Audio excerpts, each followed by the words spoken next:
On today's episode of Mitch and Mark at the Movies, we're going to review the winners at the Academy Awards for 2024 and how did we do in terms of the films that we liked. We're also then going to go deep diving into a series that you can watch on Netflix on streaming called American Primeval. Stick around. I think you're going to enjoy it.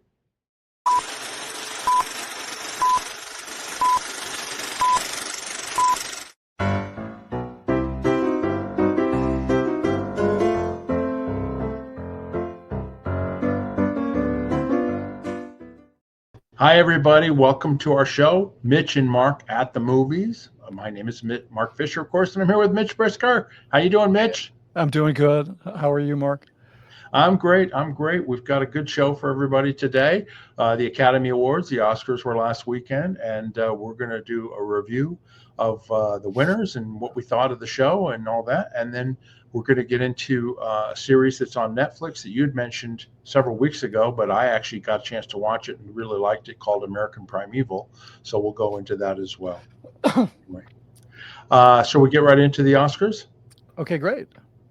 All right. Well, let me pop this up here. These were the main winners of all the categories. We had Anora won Best Picture, and then Adrian Brody won for The Brutalist for Best Actor, and Mikey Madison, she upset Demi Moore, was the pick that most people thought, but she won for Best Actress for Anora. Kieran Culkin won Best Supporting Actor for A Real Pain, which we've reviewed all those films, and then Zoe Saldana won Best Supporting Actress for Amelia Perez. And then Sean Baker, he not only won Best Director, he won Best Editor, Best Screenplay, and also Best Picture. And I should mention that it's the first time in Oscar history in almost 100 years that someone has won 4 awards in one night for one film. Now, Walt Disney, apparently he won 4 awards in one night years ago, but it was for several animated films. So that was quite something that, he kind of did a clean sweep. What did you think of the winners? I was very satisfied. I think, I always have lots of problems. I'm a very cynical Oscar watcher. I think it's spectacle. I think it distracts from people. Really, it's a celebration of film, but it's such a garish kind of I don't know, spectacle that to me it kind of just detracts. And they always seem to miss some things, but and it seems to be sort of so controlled by the status quo. And that you have a lot of, old school film bros, slapping hands and high fiving and patting each other on the back. But this year was different. I mean, the show still had we'll get into it, but my favorite part of the show is really the tributes. I think the most relevant part of the show is really the tributes. I mean, I don't know how to fix the Oscars. Maybe they should do it like the Olympics. They should give gold, silver, and bronze. I don't know. Maybe we should just wake up and it should be the Academy could do a press conference and say here's who we. It could be like electing a pope. There could be like a smokestack and some white smoke, and we have a Best Picture. Then they don't need to just bore us to death with bad jokes. Well, it's pretty amazing. Conclave only won for a screenplay. I mean, it didn't win anything else, Yeah, I didn't think it for costumes too. No, I didn't think it would. Yeah, it won for costumes and it won for which I predicted that it would win for costumes because the only reason I thought it might have a chance as Best Picture is just because it's more of an old Hollywood type of movie. Well, Hollywood, old no more. Look at Anora. This is I know. Yeah, I think this is a newer, younger crowd. It's funny though. I watched Anora the night before the Oscars. Remember, I told you I wanted to see it a second time, and I liked it so much more the second time, right? Because it was much deeper. I had a much deeper appreciation just watching it, and I do that with anything that I really think is good, because you kind of get more of a feeling of what the director, screenwriter, and the editors were trying to say with the film. So I really was hoping that it would win, and I was glad that it did win. But anyway, but you're right. But now I've watched reviews. I mean, most people who watch the Oscars have not seen these movies. Okay. which is kind of a shame. And that's one of the problems with the actual Well, I mean, itself, it's because these films are so small, or they're not really that mainstream like Marvel movies. Wicked is mainstream, but Anora, I mean, I've now seen people automatically went, "Oh, this is a pornographic movie," and that's not. They just don't get the movie. You know what I mean? And other people are going like, "Wow, I liked it, and I really enjoyed the movie." You know? well, you think that they'd know that going in. I mean, Mikey Madison, she thanks sex workers, and then Sean Baker thanked sex workers.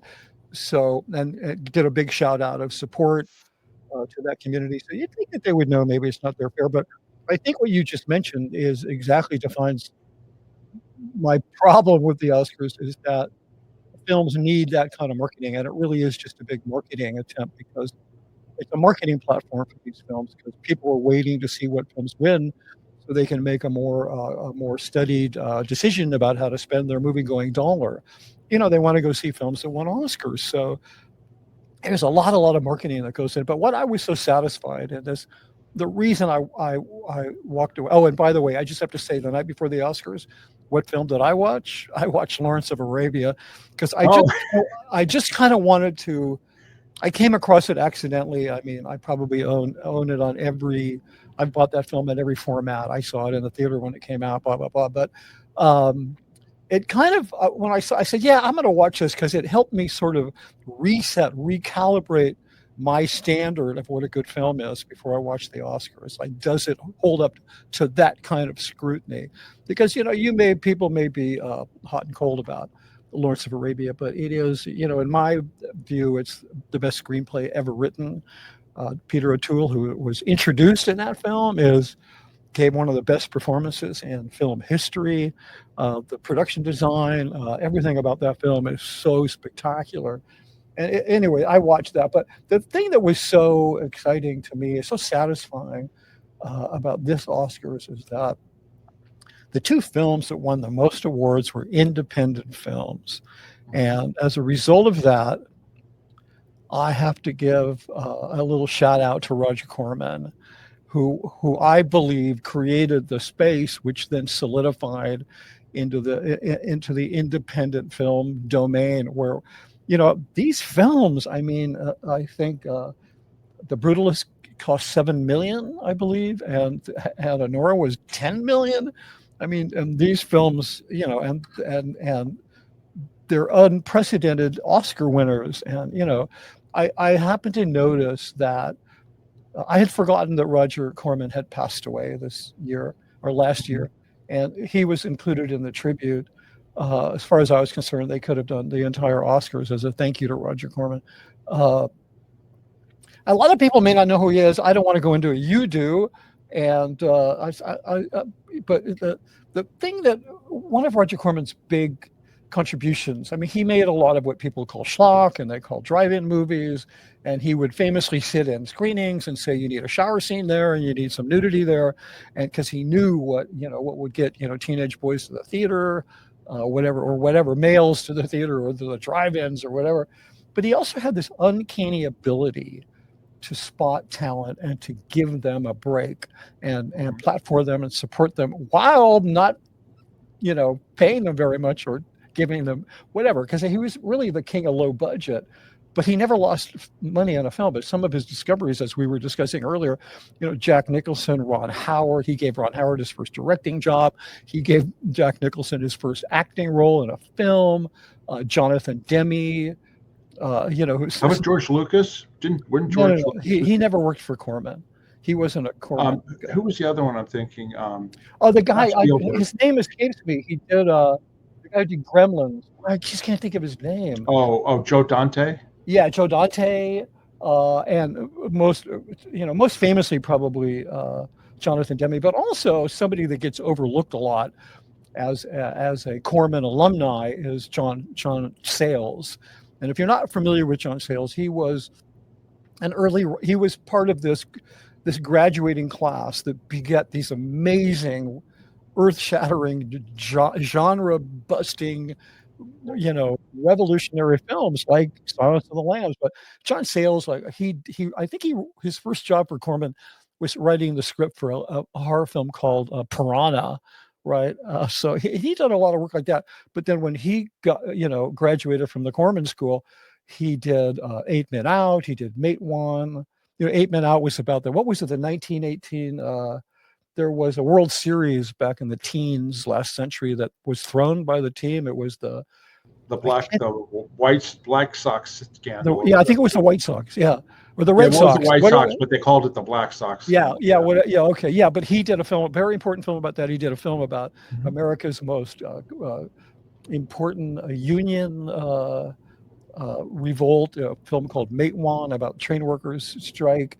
He did a film, The Secaucus 7, which was his first independent film. He did, and one of my favorite films, he did The Secret of Roan Inish, which I highly recommend. And he did Brother from Another Planet, which is also a really good film. But anyway, the reason I bring this up is because John Sayles, for me, was able to articulate so simply the difference between a studio film and an independent film. And essentially, it was on an interview show like David Letterman or something. And I think he was doing a tour for a film he did called Lone Star, which is also a very good film. I remember that film. Yeah, it is a good film.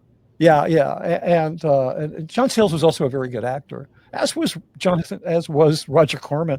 But we'll get to that. But so he answered this question about what an independent film was. He said, well, studio films are films that are made for audiences. They're based on metrics. They're based on surveys. They're based on tangentially being related to other successes. They're based on who you can get as the star, because that's who people are going to see in the movies. That's a studio film. And of course, financially, they're funded by the studios. An independent film is a film that audiences discover. In other words, they're a artist passion project that then the audience discovers. Now, that's the definition of Anura and The Brutalists. These were passion projects. And, the thing is that one of the reasons that I was very satisfied with A Complete Unknown winning 0 Oscars was because it kind of started out, I believe, with James Mangold as a passion project, like something he really believed in.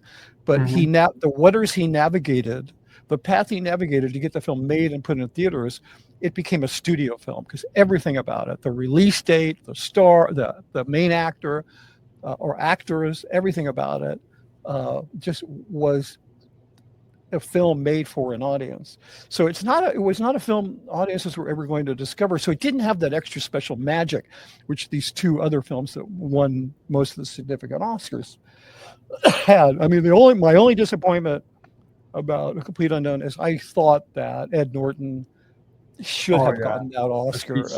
Pete Seeger, yeah, because I'm especially qualified for that. My parents were briefly in the American Communist Party. They had friends who were blacklisted. I grew up listening to all that music. I grew up in a household where the FBI would take down license plate numbers and shit like that. My parents were just like, they survived World War I. My father was a decorated naval hero. It was like, the biggest catastrophe in human history, and people were really searching for ways to make the world more peaceful. And they hadn't discovered yet that the Soviet Union, they weren't aligned with the Soviet Union, but they all abandoned that. But it was really just an effort to try to make a more peaceful world. And Pete Seeger as well was a member of the Communist Party. I mean, the film starts out with him on trial, but it doesn't really say what he was on trial for. He was on trial for being a communist. But having grown up in all that, having watched the television show Playing the Banjo when I was 12, I wanted nothing more in the world than a 24-fret Vega long neck banjo, 5-string, just like Pete Seeger's. And I was so completely just blown away by his portrayal of Pete Seeger. I thought he should get an Oscar, where I was very entertained by Timothée Chalamet's impersonation of Dylan. But I didn't think he should get an Oscar for impersonating somebody. But I did think Ed Norton should get an Oscar for portraying somebody. So that was kind of my thing. So I was really happy about the fact that it was these 2 independent films. And I should finish my little soapbox speech here, which I didn't prepare. I thought anyway. By giving the other quote I remember from John Sayles is, the definition of an independent film is it's made by a filmmaker that would sell his mother-in-law to make the film. So, Okay. Well, I was going to say a couple of things. Yeah, I mean, Pete Seeger, he was great as Pete Seeger, Edward Norton. He's a great actor, and he's almost like a chameleon because he really becomes different characters in different films over his career. Now, Kieran yeah, Culkin, he was good, great, and a real pain. We reviewed that film. He was great, but to yeah, me, his performance was similar to his performance in Succession. His same kind of mannerisms and character. yeah. Whereas, like you said, Edward Norton really became this other personality in Pete Seeger.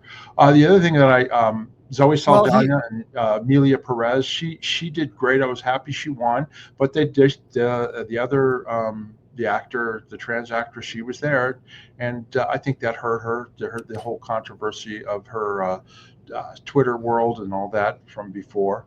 And Adrian Brody was fantastic. And the other thing I wanted to mention too is that I really liked Sean Baker's acceptance speeches, particularly the one where he talked about how movie makers need to continue to make movies for people to see on the big screens in theaters, right? Because in this world, the way people are consuming these things, including myself, I have to admit that I've been this way, is they wait till it comes and they can see it on their streaming services. And it's going to put more and more theaters out of business. And I thought that was really a great message for him to send, because I, like Quentin Tarantino, Once Upon a Time in Hollywood. That was the last movie I saw right before COVID. And I didn't go to the theater again until A Complete Unknown, because I know when Quentin Tarantino does a movie, it's going to be a big spectacle, splashy, and you want to see it and experience there. Whereas a lot of the movies, these are smaller movies and stuff like that, you go like, I can just watch it at home. So I think sure. that's part of the problem that, the Oscars are battling with, is that the way people consume movies these days, because of COVID and other things, is not at the theater, and they do need to make more than just superhero movies. Yeah, no, you're absolutely right. I agree with you 100%. I think that to some degree, Sean Baker was pointing a little bit, his aim, his targeting was a little bit off in his statement, because okay, so let's look at the last time television massively stole movie audiences, right? Obviously, the pandemic had a lot to do with it. People weren't uncomfortable going into small spaces and being in crowds and so forth. We had social distancing. So the last time it happened, and we talked about this a little, was when television happened.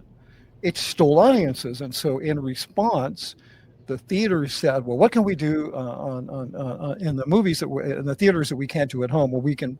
Let's do these big, like I mentioned, I'd watched Lawrence of Arabia. Yeah. That was shot in Panavision Super 70, which is Right. like they shot it in a 65 millimeter with an anamorphic lens. So the thing was super wide, super high resolution. And, along with VistaVision, probably, those fantastic format. And it worked. They did spectacles. They made them scarce. In other words, they did huge buildups, and they'd only show them in big cities like New York, Chicago, LA, San Francisco for a couple of weeks. Then they'd start moving around the country, and they'd create buzz. So the studios responded by giving audiences an experience they couldn't get on television. And the way they're doing it now is wrong. The way they're doing it now is by saying in theaters only. But we all know that that's only in theaters only for now, but not forever, because it's going to come to your streaming service. So I think Sean Baker should have been appealing to filmmakers. Let's really make sure we're making the kinds of films that people are going to want to see when it says in theaters only. Like, let's make really important, really special films that you have to gain. The price of seeing them means getting your ass off the sofa, driving your car, going down to the theater. I mean, I still go to movies, not as much as I used to. So, me neither. Yeah, we'll see what happens. I mean, Yeah, overall, yeah, I liked the show. I thought the show, I thought Conan O'Brien was funny. You know what I mean? yeah, I thought he's great. it wasn't terribly political, so you didn't piss people off or anything like that. But I thought he was funny. I liked the music. I mean, like they didn't do the original songs, but they did do that tribute to 007. And now I know who Lisa is. I had no idea who Lisa is. And she's like this big pop star over in Korea, and she's from Thailand, and she's Right. she's the Beyonce of Thailand. I had no idea. I said, who's that beautiful girl? Boy, she's got a great voice. And now I'm totally into Lisa. So this is kind of like turned me on to some more pop culture stuff that's going on. And, and then the Wicked, the two Wicked songs at the beginning, I thought were really, really well done. So I liked the show. I thought it was pretty good. I mean, as much as you can make a show where you're handing out awards, entertaining, I thought it was okay. Yeah. It's not. What'd you think of the Gene Hackman tribute with Morgan Freeman? Yeah, I thought it was fantastic. I mean, that's just, that's a tragedy. Yeah, he was such a beloved actor for our generation. Yeah, I was thinking of all the movies that I remember him being in. The ones that come to mind right away were Unforgiven and French Connection. But geez, I remembered him in the Poseidon Adventure when I was a kid. Yeah, you know what I mean. Yeah, when I think the first one that comes to mind for me is Bonnie and Clyde, which Bonnie is and Clyde, where we all sort of were introduced most broadly to Gene Hackman and Bonnie and Clyde. But also, I've forgotten that he. Oh, go ahead. He was the best Lex Luthor of all the Superman movies, like bar none. It was funny. Like I didn't realize that he was the blind man in Young Frankenstein. That had was interacting with Peter Boyle as Frankenstein. He was hilarious. But what he was really funny that I had forgotten about was he was in Get Shorty, which I think is a really funny movie with John Travolta and Danny DeVito, and he's the director, like kind of like a Roger Corman type director that gets the crap beat out of him. He just was a great actor, and 95 years old, but we'll find out what happened to him. But that was kind of sad. I was really happy about the Substance winning for makeup. I mean, okay, so what? They should just call it the Oscar like that it got the Oscar for the most makeup, because that's kind of what they did, was they just had the most makeup. It's anyway. It's I was then your Brutalist won didn't win score as well as cinematography. Yeah. I mean, when I saw it instantly, I said, "Oh, this is going to win best cinematography." And it was funny because, and then every film I watched after that, I was judging it against, was I right? Yeah, and it just held up. If it wouldn't have won, it would have just proven that the entire Oscars is a sham. And I forgot, the only girl in the orchestra won best documentary short, and that's the one that we watched and featured on our show. I was really that was when I went, wow! I texted you right away. I was like, hey, it won. And that's such a great film. I really hope everybody watches it. It's on Netflix, people. Yeah, I don't know how long. The only girl in the orchestra. Yeah. We're going to move on now and cover a limited series that you can see on Netflix that Mitch mentioned weeks ago, and I finally watched it, and I really enjoyed it, and that's American Primeval. And I had to look up what primeval means in order to maybe understand, because it's a really dark, gritty, dirty, meaning people are dirty, miniseries. It's 6 hours miniseries. And it's directed by Peter Berg, and he directed all 6 episodes. They're all 1 hour episodes, and they're really great. And Peter Berg, you may know from these are two of my favorite films of his. Lone Survivors, one of my favorite war movies of all time. And then Friday Night Lights, he did that. He's done several other movies and things that people probably would know from. And he got his inspiration for doing American Primeval from a movie that his dad took him to when he was 12, 13 years old in the early 70s, called Jeremiah Johnson, starring Robert Redford. It was a Sidney Pollack directed film, and it's one of my favorite movies too from when I was a young teenager. Matter of fact, I went and looked, and it's one of the DVDs that I still have that I didn't get rid of when I got rid of all my DVDs. And it's a beautiful film from that time period, and it's kind of similar. He said he wanted to do a film kind of in that genre of the Old West, All right. And he also wanted it to be where, in those days, violence was the way that you solved things. You didn't trust anybody because it was kind of kill or be killed in the old West out there. And so he teamed up. He teamed up with Mark L. Smith, who was the screenwriter for the film The Revenant, which starred Leonardo DiCaprio and won Best Film and Best Actor for him, I think 7 or 8 years ago. And that was a dark, gritty, very gory, representation of that time period in the West. And this film, this series, American Primeval, is very good, very gritty, old Westy type stuff. And so anyway, I just wanted to set that up for you, and then go ahead and you talk about what you think of it, and I'll start showing some pictures of the people. Yeah, I liked it a lot. I mean, I thought the first episode was a little bit slow. The thing that came the most forward in the first episode was the violence, which that's okay, but didn't seem to be much behind it. But then as I watched it, it became more relevant and more satisfying to watch. In the final analysis, I thought it was a very good film. I can't imagine that, the West has been sort of cleaned up a little bit, and then every once in a while there's a breakthrough kind of visual, kind of a visual approach to showing the old West. Because if you really sort of just do the math on it, there was no plumbing, there was no electricity, there was nothing. There was like, everything was hard scrabble. You lived on what you could grow or farm or eat or steal. Everybody stank. I mean, I look at these films and I go like, they had to stink because they didn't wash. And I think everybody had no stank. ways really of washing. I think everybody stank until about 1918. So that's, and still a lot of people still do stink. But anyway, I don't mean that. I mean, people with money, billionaires stink. But one of the things that was the most gratifying about for me for this was that it gave historically, though very hyperbolic maybe and dramatized, but its portrayal of the Mormon militia. I was like, oh, finally somebody's including this. I mean, I think there was a lot of it in like Louis L'Amour westerns and stuff, but a lot of people don't realize that I think this takes place in 1840, I think. No, 1850, it's right before the Civil War. Yeah, that up until the Civil War, the Mormons had the biggest standing army in America. They were feared. And during the time when this film was shot, the federal government had put out, not the federal government, I don't believe, but in the territories, there were territorial orders to shoot Mormons on sight. So it was pretty brutal. And the Mormon militia, they were like, they really do portray this. And I did listen to some interviews with Peter Berg afterwards, some long form interviews where he talked about this, right?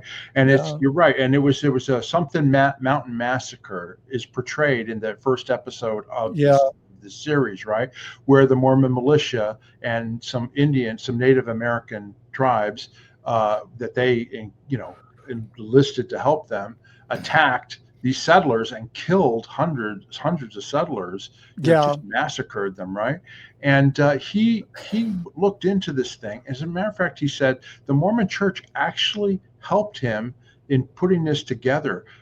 He was concerned that they were going to be upset about this thing, but they kind of embrace it because it was kind of like they were this small, religious sect in New York. Joseph Smith, he was a teenager or whatever, and they started building followers bigger and bigger, and then they started getting attacked and killed. So then they moved to Illinois, and then the same thing happened there. And then they finally moved out west to Utah, and then they went like, we're going to take Salt Lake City area because nobody's going to want this rancid, salty lake.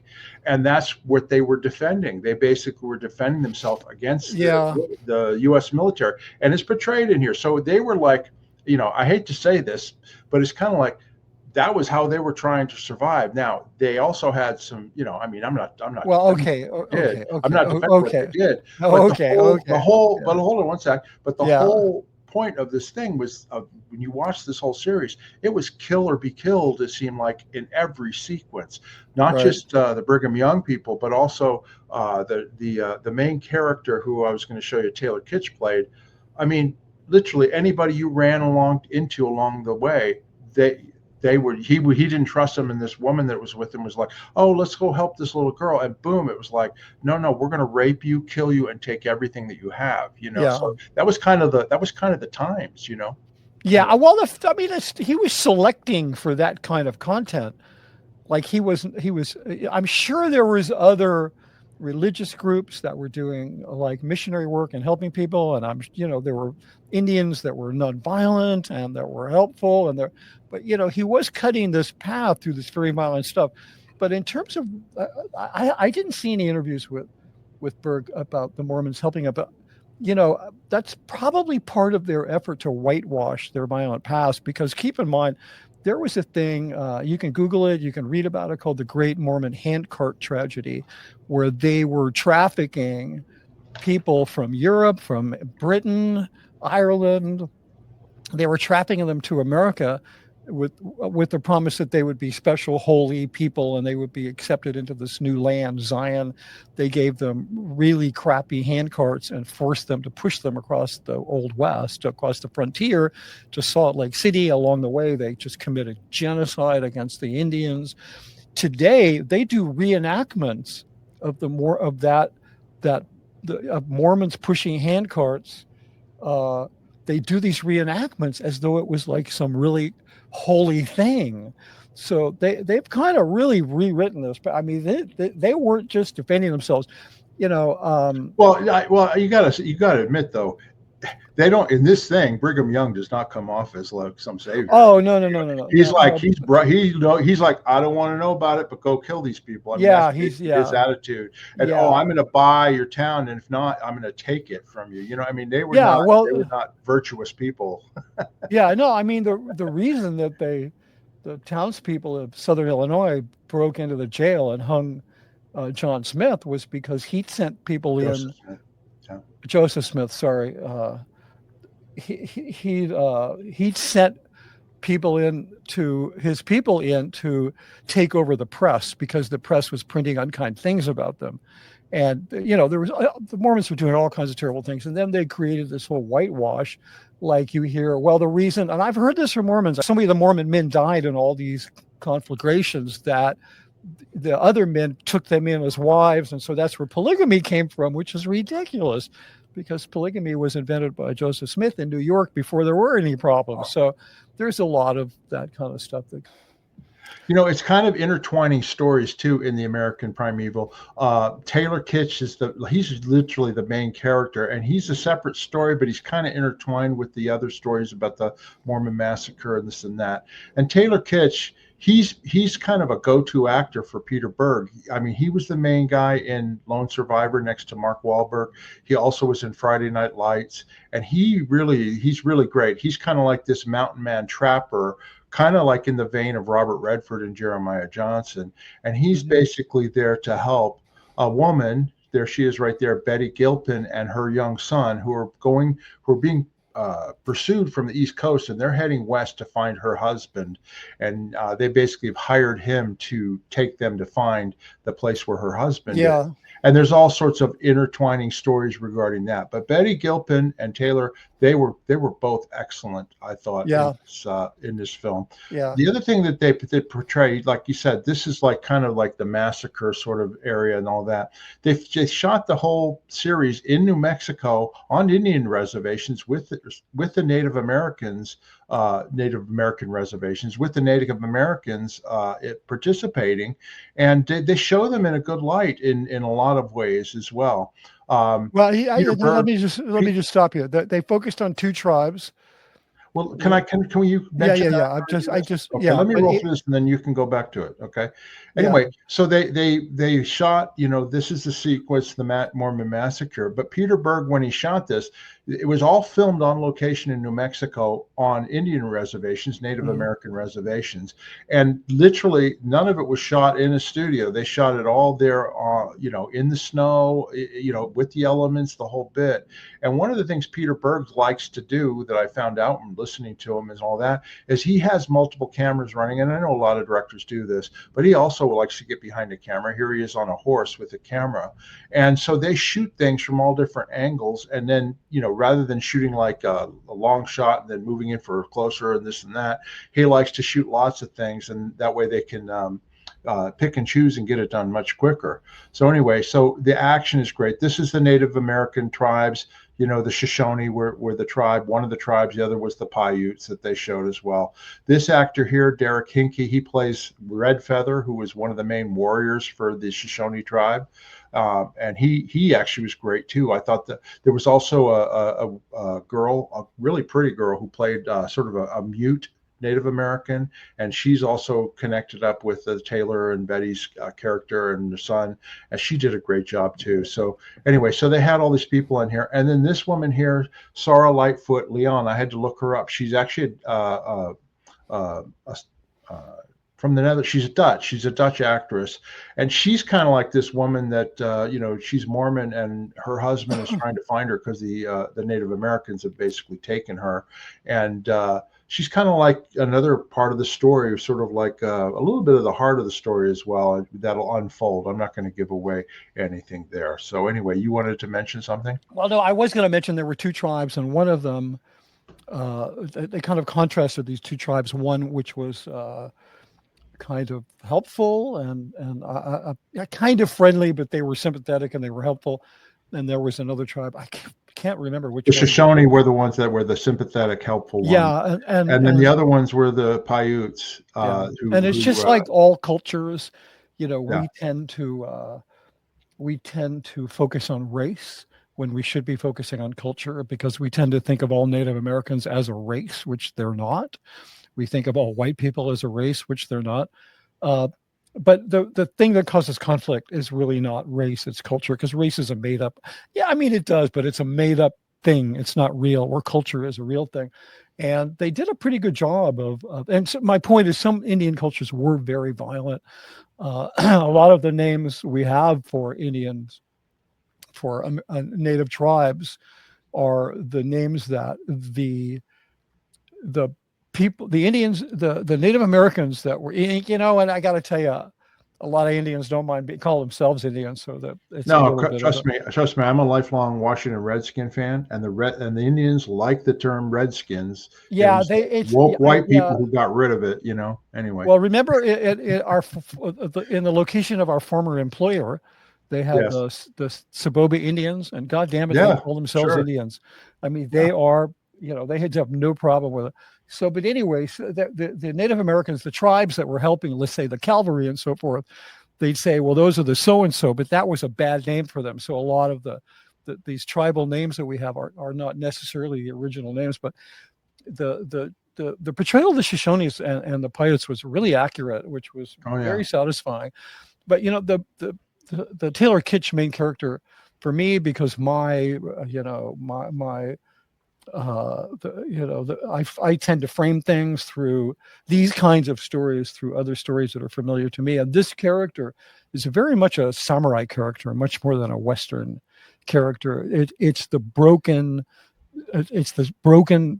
hero who reluctantly helps, who has no master, who's lost his way, and is incredibly skilled with weapons.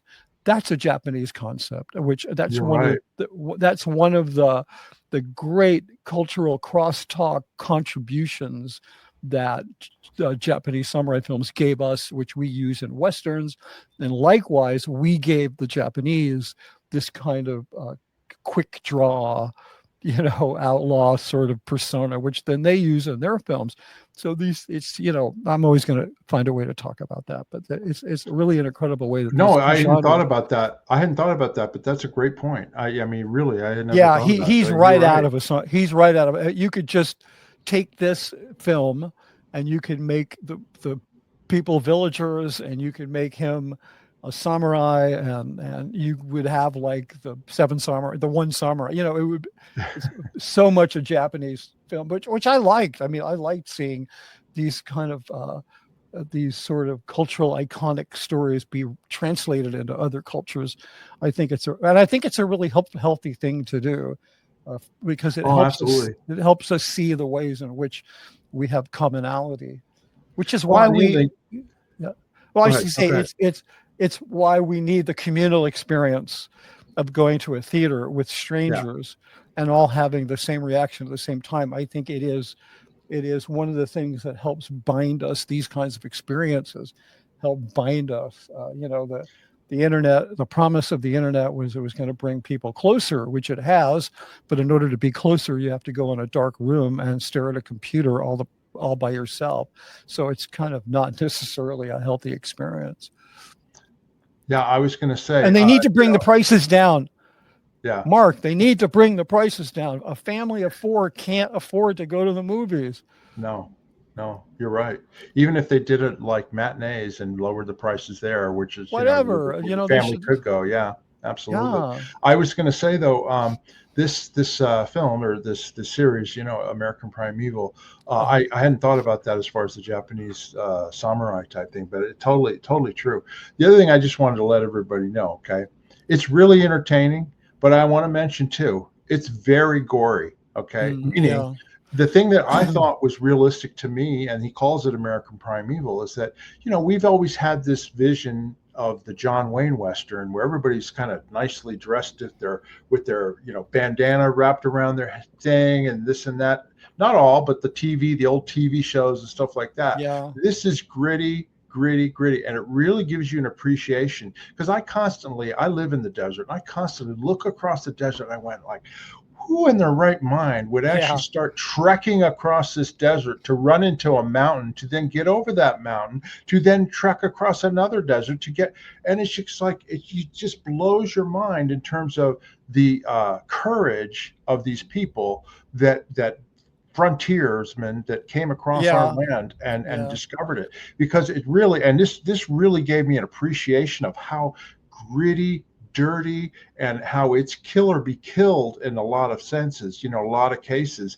And I just thought he portrayed it. I thought it was really well done. That's all. That was kind of my last thing to say about it. And it's not so much how brave they were, but it's how horrible and oppressive their lives were. That this promise of actually having a piece of ground that you could start a farm on, and if you could survive the Indians and so it was kind of a combination of things. But I let's not forget that they were living in really oppressive times. And they were like, we need, and the U.S. government the federal government was promising land and da da da da.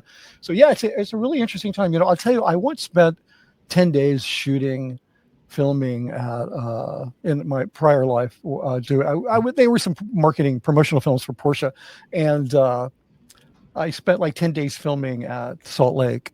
And we stayed in Wendover, Nevada, which is and there's a lot of Mormons on the weekend come in and gamble. Interestingly enough, because Wendover is in Nevada, there's a little teeny piece of that area, which it's really close to Nevada. You know that because you live in Vegas. Yeah. Right. You're probably an hour and a half from Wendover. No, maybe a little long. Reno is about an hour. That. Yeah. No. Yeah. Reno was up there. Yeah. Yeah. Reno's about an hour up. Yeah. You're at the southern part of the state. Yeah. But anyway, I was flying with a helicopter pilot who had spent a lot of time flying over that area, and he pointed out most of the lake is dry. It's a dry lake bed. A lot of it is mushy, where you can get a car stuck; it'll sink up to the roof. And so there's wagon tracks. Like still, you can see. Oh wow! The wagon tracks from the people that on their way the Mormons who were on their way to the Donner Pass when that whole thing happened, right? So yeah, it's like and it's like, and we could only be out there from sunrise till 10 a.m. and then we'd come back at 4 p.m, right? And so these people, you're like, if you've ever spent any time in that area, it's like it's amazing. Yeah, like if you get on a motorcycle and ride 10 miles out into the desert and your motorcycle breaks down, you're going to die. Yeah. And they're on horseback or on their foot, and they may go 20 miles in a day, you know what I mean? Which is like, for me, that's like going across Las Vegas. It's just not that far. You know? Yeah, exactly. I could do it in 10 minutes, 15 minutes. It's crazy. Anyway, I just wanted to say American Primeval is on Netflix. Okay, you can watch it now, stream it. It's all 6 episodes. I'd give it 2 thumbs up. Me too. 2 thumbs up. I enjoyed it, again, with the caveat that if you do not like blood, violence, and gore, you're going to be turned off almost immediately in this thing. And it's throughout. But if you stick with it, it's really, really, in my opinion, is very well done. So, and then you wanted to mention another Western series that's also on Netflix, or I think it's on Netflix. Yeah, it's a few years old. It's I can't think of the director's name, but he's the guy who did after Godless, he did the Queen's Gambit. And so this guy, I just can't think of his name, but in my book, he's responsible for 2 of the best limited series, at least on Netflix, that were ever made. Godless is absolutely amazing. Basically, not to give it away, but it's about a little town. It's very much portrayed in a similar manner as American Primeval, except it's about an established town where basically all of the men are dead. Right. Which is why it says "Welcome to No Man's Land." And, it's pretty much all the men are dead, not all of them. And it's a story about the women defending this town. And it's just, it's amazing. And what's his name? Jeff Daniels. Jeff Daniels plays his name's right on there. Jeff Daniels plays the villain, and he's just amazing. He's just a delicious villain. So highly recommended. Yeah, that's also on Netflix. You can see. Yeah, and it's not that violent, and it really is about very strong women who can shoot really well. So, if that appeals to you, and the main woman is the woman from Downton Abbey, Michelle Dockery. Yeah, she's really good in it. Sure. It's got a bunch of good people in it. She's not the most standout performance in it. Is God, I can't think of her name. But anyway, it's great. I'm kind of a Western, it's like some of my favorite films are Westerns, and I think most Westerns that are made are crap, but the ones that aren't are really spectacular. I did want to mention, I forgot to mention before, that Roger Corman was a really good actor. For those of you who don't know who he is, but you saw Silence of the Lambs, Roger Corman was the FBI director. And he was in a number of Jonathan Demme films. So the thing is all of these alumni from that one famous period in Roger Corman's history, they just loved him, and they always paid tribute to him. And when the Soviet Union fell, their film industry, which is one of the most significant in the world. I mean, after all, when we were in film school, we didn't study D.W. Griffith. We studied Sergei Eisenstein. I mean, film, as we know today, was pretty much invented by early Russian filmmakers like Sergei Eisenstein and Ziga Vertov and others. So when the Soviet Union fell, they wanted to bring an American producer to help them revitalize their film industry, and they could have had anybody. And at that time, there were legendary studio heads running Hollywood, and they wanted to talk to Roger Corman because why? Because he never lost a cent on a film. So he was globally respected. I read Ron Howard's biography a couple of years ago, his autobiography, and he talked about how he got into directing, how he worked with Roger Corman, and he got given a small budget, and he go, "You're going to do this movie here over here, Eat My Dust." You know what I mean? He goes, "I don't know anything about Jason. Well, you're going to go learn." You know what I mean? And it was basically boot camp for him. And of course, Ron Howard is one of our great directors now. Right. And it all started with Roger Corman for sure. Yeah, I worked. I'm going to cut this part out, but you know who else? You know what? I was reading the Cher biography. Do you know that Sonny and Cher did a movie in the late 1960s? It was like a comedy, Going Crazy or something like that Sonny wrote. Right? He wrote it with William Friedkin, who was like one of their best friends, and William Friedkin directed it. And Francis Ford Coppola also contributed to that film. And this is before they'd done anything. You know what I mean? Humble beginnings, eh? Yeah, way before The Exorcist, way before, Godfather or anything like that. It's really funny. All right, so we hope you enjoyed our review of the Oscar Award winners and American Primeval. Please subscribe to the channel, my channel, Las Vegas Travel and More, and Mitch's channel. You can hit that subscribe button, hit that like button, hit the notification button. We really would appreciate it. If you have any questions or comments about what we've talked about, or if you have any suggestions for our show, please put them down in the comment section. We appreciate it. Also, if you would like to buy me a coffee, there's a link in the description. Go down there. We appreciate any support that you might want to give us. And then also, I've got to mention again, Mitch's book, Scientology, The Big Lie. You can order it on Amazon, Barnes & Noble. You can get it at Mitch's website. You can get autographed copies and all that. It's a great read if you're into this sort of thing. So pick up a copy of Scientology, The Big Lie. I can't recommend it highly enough. Okay, everybody, thanks for watching. And until next time, we'll see you later. Bye-bye.